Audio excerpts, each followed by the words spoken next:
अस्मत्कुरुसमारम्भां यतिशेखरमध्यमां लक्ष्मीवल्लभपर्यन्तां वन्दे गुरुपरम्पराम् ஆழ்வார்கள் வாழி அருளிச் செயல் வாழி தாழ்வாதுமில் குறவர்தாம் வாழி ஏழ்வாறுமுய்ய அவர்களுரைத்தவைகள்தாம் வாழி செய்யமறை தன்னுடனே சேர்ந்து அகலகில்லே நிறையுமென் அலர்மேல் மங்கை உரை மார்பா நிகரில் புகழாய் உலகம் முன்னுடையா என்னையாழ்வானே நிகரிலமரர் முனிக்கணங்கள் விரும்பும் திருவேங்கடத்தானே புகழொன்னில்லா வடியேன் உன் அடிக்கீழமர்ந்து புகுந்தேனே அகில புவன ஜன்மஸ்தேம பங்காதிலீலே வினத விவிதபூத உராத ரக்ஷை கதீக்ஷே ஸ்ருதிசிரசி விதீப்தே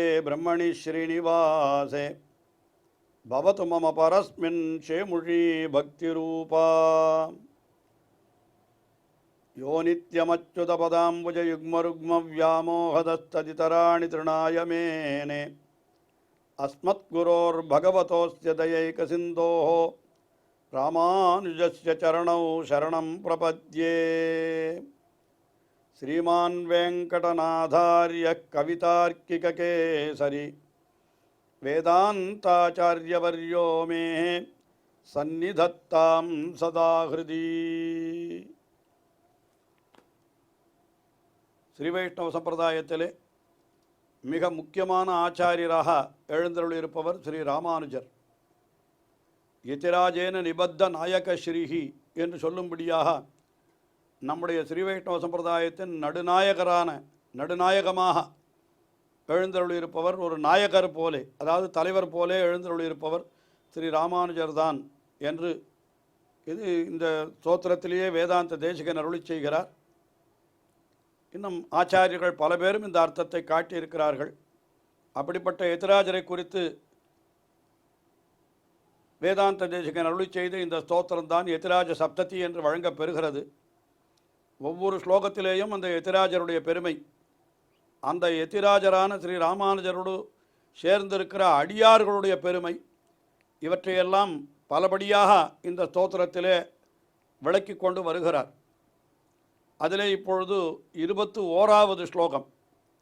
இந்த 21வது ஸ்லோகத்திலே அந்த எம்பெருமானாருடைய அடியவர்களுடைய பெருமை, கீழே 20வது ஸ்லோகத்தில் என்ன தெரிவித்தார் என்றால், அந்த எம்பெருமானுடைய திருவடிகளை காட்டிலும் எம்பெருமானாருடைய திருவடிகளை உயர்ந்ததாக கொள்ளுகிறார்கள் எம்பெருமானாரை பற்றி இருக்கிற அடியவர்கள் என்று அதை காட்டினார் அல்லவா. இப்பொழுது அந்த அடியவர்கள் என்பவர்கள் என்ன பண்ணுகிறார்கள் என்னால், இந்த உலகத் துன்பங்களிலிருந்துலாம் விடுபடுவதற்கான வழியைத்தான் அவர்கள் சொல்லுவார்களே தவிர, மறுபடியும் இந்த உலகத்திலேயே நாம் கட்டுப்பட்டு கிடப்பதற்கான வழியை அந்த ஆச்சாரியர்கள் நமக்கு சொல்லுவதில்லை. அதைத்தான் இவர் என்ன சொல்லுகிறார்னா, எம்பெருமானுடைய அதாவது ஸ்ரீ ராமானுஜருடைய அடியார்கள் மோக்ஷோபாயத்தை மட்டுமே உபதேசிக்கிறார்கள் என்கிற அர்த்தத்தை தெரிவிக்கிறார். அப்படி தெரிவிக்கிற கிரமத்திலே அவர்கள் எப்படிப்பட்ட அடியவர்களாக இருக்கிறார்கள் ஸ்ரீ ராமானுஜருக்கு என்று சொல்லுகிற பொழுது அந்த அடியவர்களுடைய பெருமையையும் சேர்த்து சொல்லுகிறார்.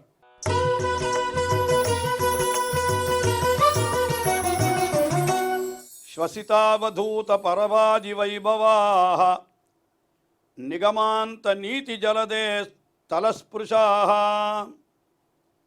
பிரதிபாதயந்தி கதிமாபவர்கிகீம் யதி சார்வபௌம பதசாத்கிருதாசயாக. யதி சார்வபௌம பதசாத்கிருதாசயாக என்றால் என்ன? யதி சார்வபௌம என்ன, சந்நியாசிகளுக்குள்ளே சார்வபௌமர் சக்கரவர்த்தி போலே இருக்கக்கூடியவர் எம்பெருமானார் ஸ்ரீ ராமானுஜர். பாஷ்யக்காரர், உடையவர் என்று பல திருநாமங்களை உடையவர் அவர். அவருடைய யதி சார்வபௌமர் என்னால் சந்நியாசிகளுக்குள்ளே சக்கரவர்த்தி. அவர்களுக்கு அந்த சக்கரவர்த்தியான எம்பெருமானார் அவருடைய பதசாத்கிருத்த என்னால் அவருடைய திருவடிகளிலே பதிந்த ஆசையாக உள்ளத்தை உடையவர்கள். அப்படிப்பட்டவர்கள் அவர்களுக்கு என்ன பெருமை என்று பார்த்தால், முதல் பாதத்திலே ஒரு விஷயம் சொல்லுகிறார். என்ன சொல்லுகிறார்? ஸ்வசித அவதூத பரவாதி வைபவாக. தங்களுடைய மூச்சு காற்றாலேயே பிரதிவாதிகளை எல்லாம் ஒழித்து விடுகிறார்கள். அவள் பெருசாக வாதமே பண்ண வேண்டாம், பெரிய ஒரு மூச்சு விட்டாலே போகிறோம். அதாவது மிக எளிதாக பிரதிவாதிகளை வென்று விடுகிறார்கள் என்று சொல்கிறார்.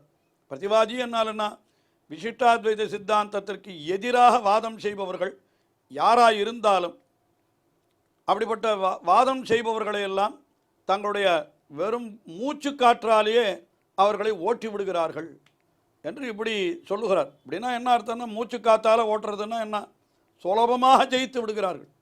சொல்லக்கூடிய வாதங்களை எல்லாம் காட்டால் நிச்சயமாக இதற்கு பதிலே சொல்ல முடியாது என்று சொல்லும்படியாக இந்த பகவத்கீதையினுடைய 13வது அத்தியாயத்தில் 2வது ஸ்லோகம், அதில் ரொம்ப சுலபமான ஒரு கேள்வியை கேட்கிறார் ஸ்ரீ ராமானுஜர். இதற்கு பதிலே சொல்ல முடியாது.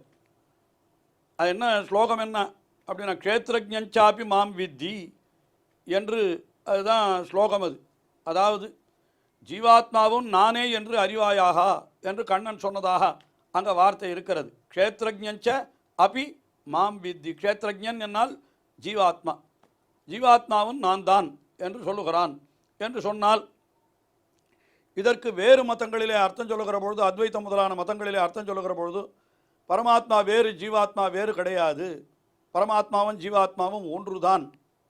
அதாவது இந்த பரமாத்மாவுக்கே அறியாமை ஏற்படுகிறபடியினாலே அந்த அறியாமை காரணமாக ஜீவாத்மா தெரிகிறான். அவ்வளோதான். இந்த உலகம் தெரியறது இதெல்லாம் அத்வைத்தத்தில் இப்படித்தான் சொல்லப்படுகிறது. உலகம் என்கிறது மாயை, உண்மையிலே உலகம் கிடையாது. ஆனால் என்ன, அறியாமையினாலே உலகம் இருப்பது போல தோன்றுகிறது. இவனுக்கு ஞானம் ஏற்பட்டு விட்டதானால் இந்த உலகம் என்கிற தோற்றம் மறைந்துவிடும். அதுதான் மோட்சம். அதுக்கு மேலே அவனுக்கு மோட்சமே வேற வேண்டியதில்லை. இந்த உலகம் பொய் தோற்றமுடையது என்பதை அறிந்து கொள்வதற்கிறதே, அதை தவிர வேறு மோட்சமே வேண்டியதில்லை என்பது போல இன்னும் அது விளக்கமாகவே நிறைய சொல்லப்படுகிறது. அதுக்கு ஒரு உதாரணம் கூட சொல்லுகிறார்கள். இது அறியாமையினாலே இது உலகம் என்கிற நினைவு ஏற்படுகிறபடியினால்தான் நமக்கு இந்த உலகத்தை குறித்த அச்சம் முதலானவை எல்லாம் ஏற்படுகிறது, பயம் முதலானவை. அது எப்படி போலேன்னா, இப்போ ஒரு கயிற்றை பார்க்கிற பொழுது ஒருத்தனுக்கு பாம்பு போல தெரிகிறது, உடனே பாம்பு என்று நினைத்து பயப்படுகிறான். அது அறியாமையினாலே ஏற்பட்டது. அது உண்மையிலே பாம்பு அல்ல, வெறும் கயிறு தான் என்று தெரிந்து கொண்டு விட்டானால் இவனுக்கு, அதாவது இப்போ பக்கத்தில் விஷயம் தெரிஞ்சவனை வந்து சொல்கிறான், அடே அது வெறும் கயிறு, அது போய் பாம்புன்னு நினைக்கிறியே அப்படின்னா, அந்த பாம்பு என்கிற எண்ணம் மறைந்தால் உடனே அந்த பாம்பு என்கிற தோற்றமும் மறைந்து விடுகிறது அல்லவா. அது கயிறு என்று தெரிந்து கொண்டு விட்டால் அதற்கப்புறம் என்ன பயம், பாம்பு என்று நினைத்தால் பயம் ஏற்படுகிறது. அது விஷஜந்து ஆயிற்றே, கடிக்குமே, உயிர் போய்விடுமே என்கிற பயம். ஆக இப்பொழுது என்ன ஆகிறது, இப்படி அத்வைத்தத்தில் இப்படி தான் உலகம் என்று நினைப்பு, உண்மையிலே இது உலகம் அல்ல, இது உலகம் பிரம்மம் தான். ஆனால் உலகமாக தெரிகிறது. எப்படி கயிற்றிலே இல்லாத பாம்பு தெரிகிறதோ அதுபோல் பிரம்மத்திலும் இல்லாத உலகம் தெரிகிறது. ஆனால் அது அறியாமை அந்த அறியாமை போய்விட்டால் அடுத்த கணம் என்ன, இது பிரம்மந்தான் உலகம் அல்ல என்று தெரிந்து விட்டால் அதுதான் ஞானம் என்று இப்படியெல்லாம் இன்னும் விரிவாகவே இது சொல்லப்படுகிறது. இந்த கருத்தைத்தான் இந்த ஸ்லோகம் சொல்லுகிறது என்றுதான் அப்படி அந்த மதத்தாரால் வியாக்கியானம் செய்யப்பட்டது.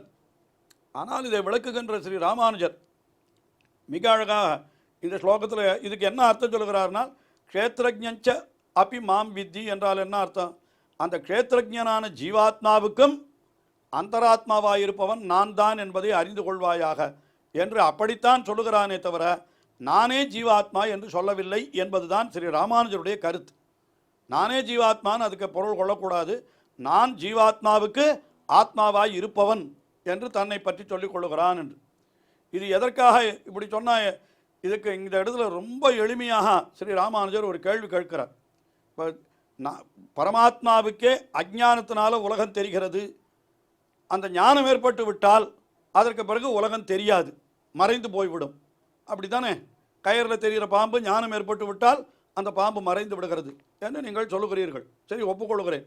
ஒரு சிறிய கேள்வி கேட்கிறேன், சொல்லுங்கள். இப்போ பகவத்கீதையில் கண்ணன் எதை உபதேசிக்கிறான், இந்த ஞானத்தை தான் உபதேசிக்கிறான். என்ன உபதேசிக்கிறான், அத்வைதிகள் சொல்லக்கூடிய கருத்து இது. எந்த ஞானம், இந்த ஞானம், அதாவது அறியாமையினாலே உலகம் தெரிகிறது, அறிவு ஏற்பட்டால் உலகம் மறைந்து விடுகிறது என்று. இதை சொல்லுகிற கண்ணனுக்கு அறியாமை தொலைந்து விட்டு ஞானத்தோடு கூடியவனாக இருக்கிறானா, இல்லை இன்னும் அறியாமையோடையே இருக்கிறானா கண்ணன்? அர்ஜுனனுக்கு உபதேசிக்கிறான் அல்லவா? உபதேசிக்கிற அர்ஜுனனுக்கு கண்ணனுக்கு ஞானம் இருக்கிறதா இல்லையான்? அவனுக்கு ஞானம் இருக்கிறது என்று சொல்லியாக வேண்டும். ஞானம் இருக்கிறது என்று சொன்னாத்தானே அவனால் உபதேசிக்க முடியும். அப்படின்னா ஞானம் இருந்தால் அவன் யாருக்கு உபதேசிக்கிறான்? அர்ஜுனனுக்கு என்று சொல்ல முடியாது. ஏன்னா ஞானம் ஏற்பட்டவனுக்கு அர்ஜுனனும் பொய் தானே, எல்லாம் பொய் தோற்றம் எல்லாம் மறைந்து போய்விடுகிறது. அப்பொழுது அவனால் உபதேசிக்கவே முடியாது.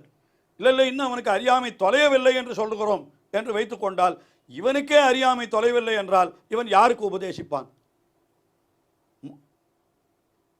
அறிவு உள்ளவன் தான் உபதேசிக்க முடியுமே தவிர அறியாமை உள்ளவன் எப்படி உபதேசிக்க முடியும் என்று சாதாரணமான கேள்வி. இதற்கே பதில் சொல்வது மிகவும் கடினமான விஷயம். எதற்கு சொல்லுகிறேன் என்றால், இப்படி ராமானுஜருடைய சித்தாந்தத்தை சேர்ந்தவர்கள் தங்களுடைய மூச்சு காற்றிலேயே வாதங்களை வைத்திருப்பார்கள் என்பது போல ஸ்வசிதாவதூத பரவாதி வைபவாக இந்த எளிய கேள்வி ஒன்றே போரும். இப்படி மூச்சு காற்றாலேயே பிறவாதிகளை அதாவது பிரதிவாதிகளை ஒழித்து விடுகிறார்கள். இவர்கள் எதிர்த்து வாதம் பண்ண முடியாதபடி செய்து விடுகிறார்கள் என்று சொன்னார். இதற்கு என்ன காரணம் என்று சொன்னால், நிகமாந்த நீதி ஜலதேகே ஸ்தலஸ்பிருஷாக. என்னன்னா, நிகமாந்த நீதி வேதங்களினுடைய அடிப்படை சாஸ்திரங்கள் இருக்கிறது. அந்த சாஸ்திரங்களுடைய கடலிலே ஆழம் வரை சென்றவர்கள் அவர்கள். அதனால தான் இப்படிப்பட்ட வாதங்களை அவர்களால் செய்ய முடிகிறது. உபனிஷத்துக்கள் எப்படி சொல்லுகிறது? என்ன, ஏஷ சர்வ பூதாந்தராத்மா என்று பரமாத்மாவை எல்லா பூதங்களுக்கும் அந்தராத்மா என்று சொல்லி இருக்கிறது. அதையெல்லாம் உள்ளபடி எல்லா வேத பாகங்களையும் நன்றாக கற்றவர்களாலே தான் இப்படிப்பட்ட வாதங்களையே சொல்ல முடியும். அதனால என்ன சொல்லுகிறார்? நிகமாந்த நீதி ஜலதேகே, நிகமாந்த நீதி ஜலதேகே தலஸ்பிருஷாக. அவர் என்னன்னா, அந்த பெரிய சாஸ்திரங்களாகிற கடல் இருக்கிறத அதனுடைய தரைவரை அவர்கள் தொட்டவர்கள் என்ன அர்த்தம்? அது ஆழமாக அர்த்தங்களை அறிந்து கொண்டவர்கள் ஆகையினாலே இப்படிப்பட்ட வாதங்களை அவர்களாலே செய்ய முடிகிறது. ராமானுஜருடைய அடியார்களாலே இப்படி செய்ய முடிகிறது. அப்படி அவர்கள் தெரிந்து கொண்டிருக்கிறபடியினாலே அவர்கள் நமக்கு என்ன சொல்லுகிறார்கள் என்றால், கதிம் ஆபவர்கிகீம் பதம் பிரதிபாதயந்தி, ஆபவர்கிகீம் கதிம் பிரதிபாதயந்தி.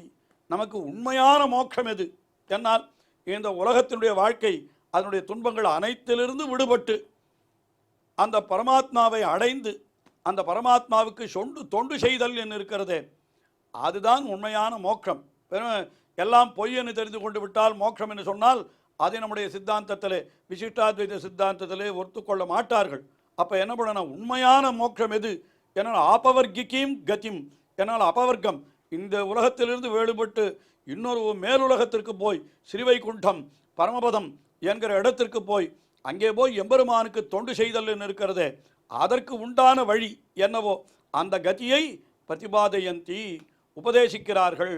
இப்படி உபதேசிப்பவர் யார் என்னால், யதி சார்வபௌம பதசாத் கிருதாசயாக.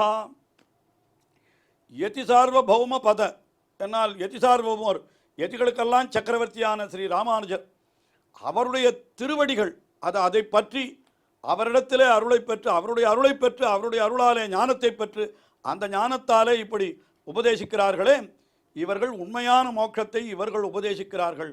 இப்படி உபதேசித்து என்ன செய்கிறார்கள்? இவர்கள் தாங்கள் உபதேசிப்பது மட்டுமல்ல, இதற்கு மாறாக சொல்லக்கூடிய அர்த்தங்களை எல்லாம் தங்களுடைய மூச்சு காற்றாலேயே ஒழிக்கிறார்கள். அதற்கு என்ன காரணம் என்னால், அந்த வேதாந்தங்களை கரை கண்டவர்கள் அதனுடைய ஆழம் வரை சென்று, கடலினுடைய ஆழம் வரை சென்று ஆழி உள்புக்கும் உகர்ந்து கொடு என்று அந்த மேகமானது எப்படி சமுத்திரத்தினுடைய அடியிலே போய் அந்த நீரை பருகுகிறதோ, அதுபோல வேதாந்தத்தினுடைய உபனிஷத்துக்களுடைய அர்த்தங்களை எல்லாம் உள்புகுந்து அடிவரை சென்று அதனுடைய அர்த்தங்களை எடுத்து அதனுடைய அர்த்தங்களை அறிந்து கொண்டவர்கள் எம்பெருமானாருடைய சிஷ்யர்கள். அப்படிப்பட்ட எம்பெருமானாருடைய திருவடி சம்பந்தம் பெற்றவர்கள் நமக்கு உயர்ந்த மோட்சத்துக்கு வழிகாட்டுகிறார்கள் என்று இந்த ஸ்லோகத்திலே அந்த எம்பெருமானாருடைய திருவடி சம்பந்தத்தாலே அவருடைய அடியவர்களுக்கு ஏற்படக்கூடிய பெருமை அதையும் சேர்த்து இந்த ஸ்லோகத்திலே மிக அற்புதமாக அனுபவித்தார் வேதாந்த தேசிகன். தொடர்ந்து அனுபவிப்போம். ஸ்ரீயக்காந்தாய கல்யாண நிதயே நிதயேர்த்தினாம் ஸ்ரீவேங்கடநிவாசாய ஸ்ரீனிவாசாய மங்களம். ஸ்ரீமத் சுந்தரஜாமாதர் முனிமானசவாசினே சர்வலோக நிவாசாய ஸ்ரீனிவாசாய மங்களம்.